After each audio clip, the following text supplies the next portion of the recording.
नमस्कार, मी लतिका महाराष्ट्र रेसिपीमध्ये मी तुमचं स्वागत करत आहे। पोह्यापासून आज तुम्हाला मधल्या वेळेसाठी एक नाश्ता बनवून दाखवणार आहे, पण त्याआधी चॅनलला सबस्क्राइब करा आणि बेल आयकॉनवर क्लिक करा। त्यासाठी मी ही पोहे घेतलेले जे आपण पोहे बनवतो ना ते पोहे मी चाळून घेतलेले आहेत। चाळणीने असे मोठे मोठे घेतलेले आहेत, बारीक चुरा घ्यायचा नाही, तर आपण मोठ्या चाळणीने ह्याला चाळून घेतलेला आहे। कढई गरम करत ठेवलेली आहे, त्याच्यामध्ये आपण ना चांगली कढई गरम झाली की त्याच्यामध्ये असे पोहे टाकून घ्यायचे। तर हे सगळे पोहे मोठे मोठे आहेत, चाळणीने चाळल्यामुळे एक नाही मोठे मोठे राहिलेले आहेत बघा, बारीक चुरा बिलकुल नाही आहे। आणि ह्याला एकसारखं हलवून आपल्याला असेच भाजून घ्यायचे, ह्यात तेलाचा वापर वगैरे करायचा नाही आहे।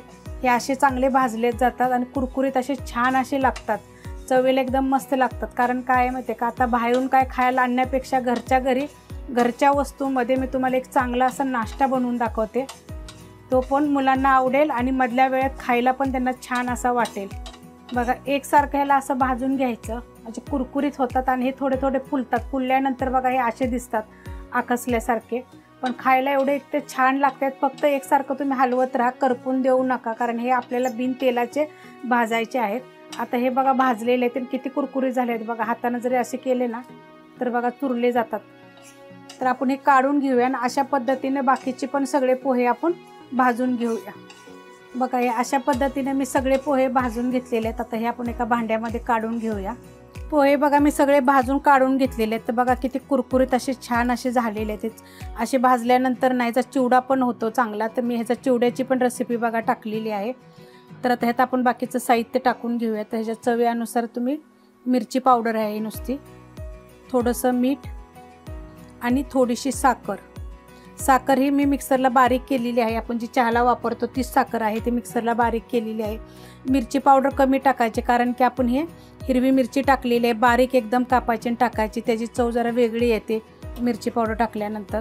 ह्याच्यामध्ये बघा कोथिंबीर टाकायची आणि मी थोडासा पुदिना बघा चिरून घेतलेला आहे बारीक असा, त्याची एक टाकल्यानंतर चव जरा वेगळीच येईल।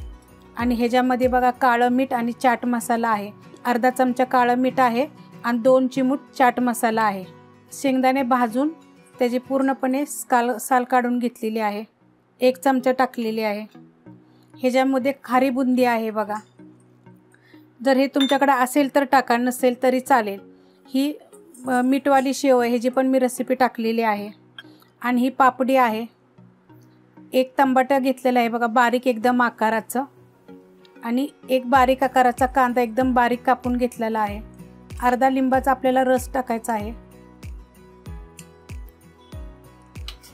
आणि ही एक जीव असं चांगलं मिक्स करून घ्यायचं, एकदम चांगलं मिक्स झालं पाहिजे, मग हे खायला एक नंबर लागतं।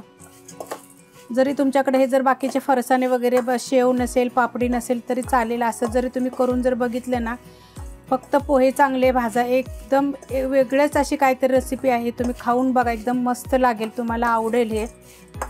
तर हे चांगलं आपण एकदम कालवून घ्यायचं, हाताने जर कालवलं ना तर अजून चांगलं आहे, चमच्यापेक्षा हाताने सगळीकडे मिक्स होतं आणि त्याचं एकामेकात अर्क उतरतो, तर त्याची चवच वेगळी लागते बघा। तर मी कालवते तर त्याचा आवाज कसा येतो, कुरकुरीत एकदम, खायला पण इतकं छान लागेल। हे हाताने बघा चांगलं मिक्स करून घेतलेलं आहे, हाताने मिक्स केलं की नाही तर सगळ्या जागी चांगलं लागतं चमच्यापेक्षा। तर हे सगळं जे आपण हे जे बनवलेलं आहे ती एकदम वेगळी अशी काहीतरी मी तुम्हाला रेसिपी दाखवलेली आहे, तुम्ही ही बनवा, खा आणि प्लीज मला लाईक करत जा माझ्या रेसिपीला आणि कमेंट करत जा। जर तुम्हाला ही जर रेसिपी जर आवडली तर लाईक करा, कमेंट करा, सबस्क्राईब करायला विसरू नका।